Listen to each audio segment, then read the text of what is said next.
नमस्कार. निरंजना न्यूजतर्फे आपलं हार्दिक स्वागत. मी निरंजना न्यूजचा उपसंपादक मधुकर खरे. आज आपल्यासमोर यशवंतनगर गटाचे आपले युवा उमेदवार, भारतीय जनता पार्टीचे उमेदवार रोहित वाडकर साहेब हे इथं आहेत. रोहितजी नमस्कार. तुमचं निरंजना न्यूजमध्ये हार्दिक स्वागत. नमस्कार. पहिला भाग झाला. दुसऱ्या भागातील माझा पहिला प्रश्न की सर, तुमच्यात आणि विरोधी उमेदवाराच्यात तुमच्या मते फरक काय? आता माझ्या विरुद्ध यशवंतनगर गटात जे उमेदवार आहेत, दिनकर महादेव शिंदे, बापूसाहेब शिंदे, त्यांचा राजकीय प्रवास 25-30 वर्षाच्या वाई तालुक्याच्या पश्चिम भागाने पाहिलेला आहे. ज्या पद्धतीने त्यांनी भागातील जनतेला वेठीस धरलंय, त्यांच्या स्वतःच्या सहकाऱ्यांना वेठीस धरलंय, ज्याप्रमाणे विरोधकांचं त्यांनी खच्चीकरण करण्याचा प्रयत्न केला आहे, ते सगळं या तालुक्यातील पश्चिम भागातील जनतेने पाहिलंय. पर्यायाने मी तरुण उमेदवार आहे. आज ते 75-80 वर्षाच्या वयाकडे वाटचाल करत आहेत आणि माझं शिक्षण BE मेकॅनिकल इंजिनियर आहे. येणाऱ्या काळातील तरुणांच्या समस्या असतील किंवा डिजिटलायझेशन असेल, आधुनिकीकरण असेल, तंत्रज्ञान असेल, त्याच्याशी माझी जवळ त्यांच्यापेक्षा नक्कीच जास्त राहील. शासनाच्या योजना पोचवण्यात आमच्या दोघांमध्ये फरक राहील. त्यांचं काम लोकांनी पाहिलेलं आहे. चिखली ग्रामपंचायतीतील त्यांचा भ्रष्टाचार लोकांनी पाहिला आहे आणि आमचा स्वच्छ कारभार देखील लोकांनी पाहिलेला आहे. त्याच्यामुळे शिक्षण असेल, स्वच्छ आणि पारदर्शक कारभार असेल आणि सहकार्यांना देण्याची वागणूक असेल, या प्रत्येक गोष्टीत आमच्या दोघांच्या व्यक्तिमत्वात फार प्रचंड तफावत आहे. त्याच्यामुळे मला नाही वाटत की या निवडणुकीत जनता, मतदार या गोष्टीचा विचार न करता मतदान करतील आणि या गोष्टी गृहीत धरूनच मतदान होईल, याची मला जनतेकडून अपेक्षा आहे. सर, विरोधकांचा असा आरोप आहे की तुम्ही मूळचे राष्ट्रवादीचे आणि आता भारतीय जनता पक्षाकडून उमेदवारी घेतलेली आहे, म्हणजे तुम्ही पक्ष स्वतःचा बदलला एका मिनिटात. त्याबद्दल तुमचं मत काय? हे पहा, आम्ही पक्ष बदलला आहे. आमचा हा राजकारणाचा विषय नाही. आमची ही लढाई भागाच्या स्वाभिमानाची आहे. आम्ही नीतिमत्तेला धरून, तत्वाला धरून राजकारण करतो. आमच्या राजकारणाला बाजारू राजकारणाचं लेबल आजपर्यंत कोणी लावलेलं नाही. समोरच्या उमेदवार जर तुम्ही पक्षांतराचा विषय पाहिला, त्यांनी त्यांच्या आयुष्यात आत्तापर्यंत 5 ते 6 पक्ष बदललेत आणि त्यांचे सहकारी विश्वासाने त्यांच्यावर प्रत्येक वेळी आले. पण यावेळी चित्र वेगळं आहे. त्यांनी जरी पक्षांतर केलं असेल तरी त्यांचा कोणीही सहकारी त्यांच्याबरोबर त्या ताकदीनं मनापासून आलेला नाही. हे चित्र आज वाई तालुक्याच्या पश्चिम भागात आहे.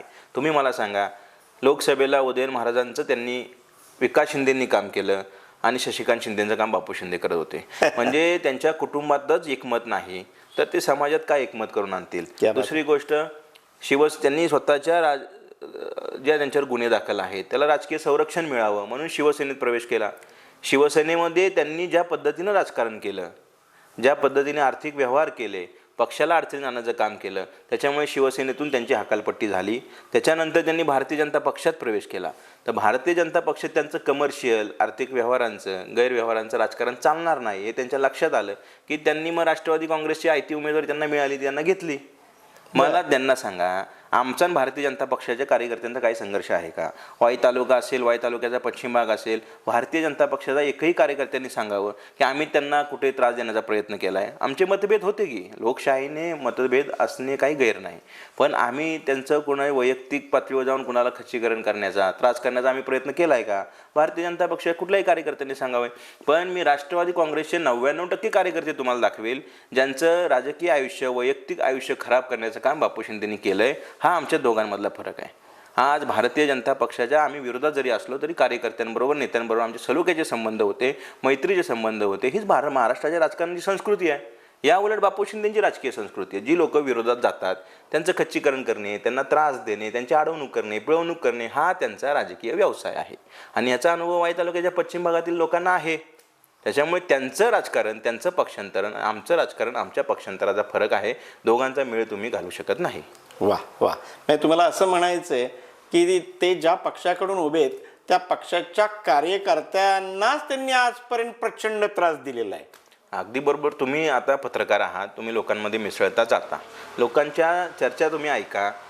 लोक राष्ट्रवादीचे जे मतदार आहेत, राष्ट्रवादीचे जे कार्यकर्ते आहेत, ते आता म्हणतात की आम्ही कोणत्या ह्याने, म्हणजे आमचं धाडस होईल का राष्ट्रवादी आज बटन दाबायचं, बापू शिंदेंना मतदान करायचं? ही लोकांची भावना आहे आत्ता की ज्यांनी आमची पिळवणूक केली, छळ केला, त्यांना आम्ही मतदान करायचं कसं? ही निवडणूक काय आमदारांची निवडणूक नाही. ही निवडणूक कार्यकर्त्यांची निवडणूक आहे आणि ज्यांनी इतके वर्ष बापू शिंदेंबरोबर संघर्ष केला त्यांना मतदान ते कसे करतील? येस आणि बापू शिंदेना उमेदवारी देऊन आमदारांनी मिळवलं काय? येस येस आज ना बापू शिंदेचे कार्यकर्ते मनाने त्यांच्यापर्यंत आहेत, ना आमदारांचे कार्यकर्ते त्यांच्याबरोबर आहेत.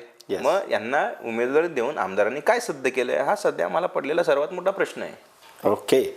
सर, आत्ता प्रचाराचा शेवटचा टप्पा आहे. अगदी शेवटच्या टप्प्यात निवडणूक आलेली आहे, एका दिवसावर निवडणूक आलेली आहे.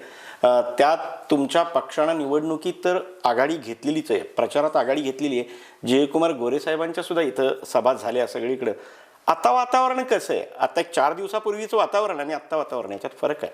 हे पहा, मग काल माननीय ग्रामविकास मंत्री जयकुमार गोरेंची चिखली येथे सभा झाली. त्या सभेमध्ये जयभावांनी पश्चिम भागातील सगळ्या प्रश्नांचा विचार करत आम्हाला जिल्हा परिषद सदस्याला 21 कोटी रुपये येणाऱ्या 4 वर्षात देण्याचा त्यांनी शब्द दिलेला आहे. Yes. त्याचबरोबर वाई तालुक्याच्या पश्चिम भागातील जी प्रमुख 3 देवस्थानं आहेत, खावलीचं देवस्थान असेल, पसरणीचं आमचं नाथसाहेबांचं देवस्थान असेल, धोमचं देवस्थान असेल, तिघांना ब वर्गात दर्जा देण्याचं त्यांनी त्या सभेमध्ये मंजूर केलेलं क्या आहे. बात आहे. त्याच्यामुळे बरोबर पर्यटनाच्या संदर्भात बोटिंग क्लबचे परवाने असतील, धूम आणि व्याळीच्या जमीन नोटिसा ज्यांना जमीन लोकांना आलेल्या आहेत, तो एक विषय त्यांनी घेतलेला आहे. म्हणजे आत्ता जे पश्चिम भागामध्ये जो विषय आमच्या लोकांसाठी महत्त्वाचे आहेत ते विषय त्यांनी हात घातलेला आहे. भारतीय जनता पक्षाला वाई नगरपालिकेच्या निवडणुकीनंतर वाई तालुक्यात पोषक वातावरण होतेच, पण जया भाऊंच्या त्या सभेने आम्हाला एक बूस्टर डोस मिळालेला आहे. त्याच्यानंतर राष्ट्रवादी काँग्रेस आणि बापू शिंदे आणि त्यांचे सर्व सहकारी यांची अवस्था तुम्ही जर पाहिली तर त्यांना ज्या चिखलीला स्वतःचे होमग्राऊंड म्हणतात त्या चिखलीत त्यांना कार्यकर्ते घेऊन रात्रभर फिरावं लागलं सभेनंतर. त्याच्यामुळे त्यांची मानसिक अवस्था आता वाईट आहे. पराभव त्यांच्या सगळ्या वागण्यातून दिसतोय आणि तोच पराभव 9 तारखेच्या निकालात तुम्हाला दिसेल. शेवटच्या क्षणी विरोधकांची रणनीती याच्याबद्दल तुम्ही कशी तयारी केलेली आहे? ह्या शेवटच्या 2 दिवसात विरोधकांची रणनीती काय असेल आणि तुमची रणनीती काय असेल? विरोधकांची रणनीती सगळ्यात पश्चिम भागाला माहिती आहे. दहशत आणि दडपशाही एकमेव त्यांची रणनीती राहणार आहे. परंतु त्यांनी जी काही दहशत करायचा प्रयत्न केला त्याला आम्ही दहशतीनेच उत्तर देणार नाही. परंतु जर कोणत्या माझ्या सहकार्याला त्रास देण्याचा प्रयत्न केला तर त्यांच्यापेक्षा जास्त ताकदीनं आम्ही उतरू आणि त्यांच्या कोणत्या कार्यकर्त्याला त्रास देण्यापेक्षा जो माणूस आमच्या कार्यकर्त्याला उमेदवार त्रास देईल आम्ही त्यालाच उत्तर त्या पद्धतीने देण्याचा नक्की प्रयत्न करू. येस, आमच्या चॅनलच्या माध्यमातून आम्ही आत्ता गावोगावी जाऊन सर्वसामान्य लोकांचा कल घेतला. अक्षरशः आबालवृद्ध लोक, तुम्ही तरुण उमेदवार असून सुद्धा ज्येष्ठ नागरिक विशेषतः तुमचं भरभरून कौतुक करत होते. एवढा संवाद, एवढं प्रेम कसं काय निर्माण केलं? एवढी जागा ज्येष्ठ नागरिकांच्या मनात निर्माण कशी काय केली तुम्ही? त्याला काय फार कष्ट घ्यावे लागले नाही. आम्ही लोकांचे प्रश्न घेऊन लोकांमध्ये गेलो आणि जे प्रश्न आम्ही आता मांडतोय ते लोकांची त्या प्रश्नांकडे बघण्याचे आणि ते लोक आम्ही ते प्रश्न भोगतोय त्या अडचणी खऱ्या आहेत, वास्तविकता आहे त्याच्यात. त्याच्यामुळे लोकांबरोबर कनेक्ट व्हायला आम्हाला वेळ लागत नाहीये. जर आम्ही एखादी गोष्ट जी अस्तित्वाच नाही अडचण, प्रश्न, समस्या ती लोकांपर्यंत घेऊन गेलो तर कनेक्ट करायला वेळ लागतो किंवा कनेक्ट होत नाही. पण आम्ही ज्या समस्या अडचणी घेऊन चाललोय त्या ऑलरेडी तिथे असल्यामुळे लोक त्याचा त्रास त्यांना लोकांना होतोय. जसं आरोग्याचा, शेती पाण्याचा प्रश्न, शिक्षणाचा प्रश्न, रोजगाराचा प्रश्न, पर्यटनाचा प्रश्न हे लोक डोळ्यांनी बघतायत आणि 20 वर्षाला तेच प्रश्न चालू आहेत. याच्यात कुठल्याही गोष्टीचा फरक आजवर पडलेला नाही. केवळ मतांची बेरीज म्हणून या भागाकडे बघितलं जातं हे लोकांच्या लक्षात आलंय. त्याच्यामुळे तरुण वर्ग त्यांच्यावर कधी नव्हताच. या निवडणुकीच्या पूर्ण प्रक्रियेत जर तुम्ही पाहिलं, त्यांच्या प्रचारात तुम्ही पाहिलं तर तरुणांची संख्या अगदी बोटावर मोजण्यात की त्यांच्याबरोबर आहे आणि ज्येष्ठांच्या देखील आता लक्षात आलंय. आता ज्येष्ठांनी देखील मार्गदर्शन करून योग्य निर्णय घेण्याचा त्यांचा विचार आहे. त्याच्यामुळे वातावरण आम्हाला अगदी खूप पोषक आहे आणि निकालात ते तुम्हाला सगळ्यांना दिसेलच. त्यावेळी आपण निकालानंतर परत चर्चा करू. येस येस येस रोहित भाई, आपल्या मतदारसंघात 50% महिला मतदार आहेत.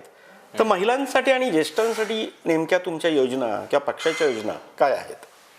हे पहा, भारतीय जनता पक्ष आणि भारतीय जनता पक्षाचे आमचे केंद्रातील नेते माननीय पंतप्रधान नरेंद्र मोदी साहेब असतील, राज्यातील नेते मुख्यमंत्री देवेंद्र फडणवीस साहेब असतील, ह्यांचं तुम्ही एकंदरीत योजना पाहिल्या तर ह्या महिलांसाठी असतील, ज्येष्ठ नागरिकांसाठी असतील तर त्यांच्यापर्यंत डायरेक्ट त्यांचा लाभ कसा मिळेल अशा सर्व योजना आहेत. मग शेतकरी सन्मान योजना असेल, PM किसान असेल, लाडकी बहीण योजना असेल, या सगळ्या योजना थेट त्यांनी जनतेपर्यंत पोहोचवलेल्या आहेत. माझं त्यांना महिलांबद्दल एकच विजन आहे. आमच्या वाई तालुक्याच्या पश्चिम भागातील महिला फार मेहनती महिला आहेत, अतिशय मेहनत करतात.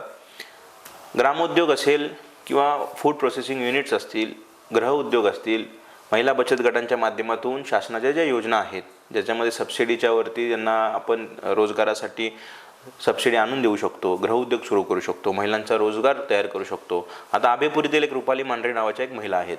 त्या सर्वसामान्य कुटुंबातील महिला होत्या. त्यांनी शासकीय योजनांचा लाभ घेऊन एक गृहउद्योग सुरू केला. आज त्या गृहउद्योगाचं रूपांतर झालं आहे. त्यांनी आभेपुरी परिसरातील 9 महिलांना रोजगार दिला आहे. तर तेच रोल मॉडेल आम्ही वाई तालुक्याच्या पश्चिम भागात राबवणार आहोत. सर्व बचत गट असतील, महिलांचे जे गट असतील त्यांना सोबत घेऊन शासकीय योजना त्यांच्यापर्यंत पोहोचवणार आहोत आणि एखादा गृहउद्योग असेल किंवा फूड प्रोसेसिंग युनिट असेल अशा प्रकारची मदत त्यांना आपण करून आर्थिक सक्षमीकरण महिलांचं कसं होईल, त्यांच्या घरात त्यांच्या माध्यमातून काही हातभार कसा लागेल हे आपण पाहणार आहोत. त्याचबरोबर जे लाडक्या बहिणीचे पैसे भारतीय जनता पक्षाच्या माध्यमातून आज त्यांचा सन्मान आमचे नेते देवेंद्र फडणवीस साहेब करतायत. त्याचबरोबर शेतकऱ्यांचा सन्मान आम्ही करतोय, ज्येष्ठांचा सन्मान आम्ही करतोय. जिल्हा परिषदेत मी जर सदस्य म्हणून गेलो त्याच्यानंतर ज्या जिल्हा परिषदेच्या अंतर्गत ज्या काही योजना लोकांपर्यंत पोहोचवता येऊ शकतात त्या सर्व पोहोचवण्याचा मी प्रयत्न करेल. आता आम्ही पाहतो भागात फिरताना संजय गांधी निराधार योजना आहे, तिचं अजूनपर्यंत आपण भागामध्ये इम्प्लिमेंटेशन आपल्याला करता आलेलं नाही. ती मोठ्या प्रमाणात राबवण्याचं काम मी करेल. लाडक्या बहिणींचं शासन पैसे देतंय पण प्रशासकीय पातळीवरती काही कागदांची पूर्तता न झाल्यामुळे अनेक महिला त्याच्यापासून वंचित आहेत. तर ते देखील काम पूर्ण करण्याचा मी नक्की प्रयत्न करेल. त्याच्यामुळे मतदान महिलांचं 50% असलं किंवा नसलं तरी पण महिला हा समाजाचा महत्त्वाचा भाग आहेत, कुटुंबाचा महत्त्वाचा भाग आहे. तर त्यांचा सन्मान, त्यांची मदत आपल्याला करावीच लागेल. धन्यवाद.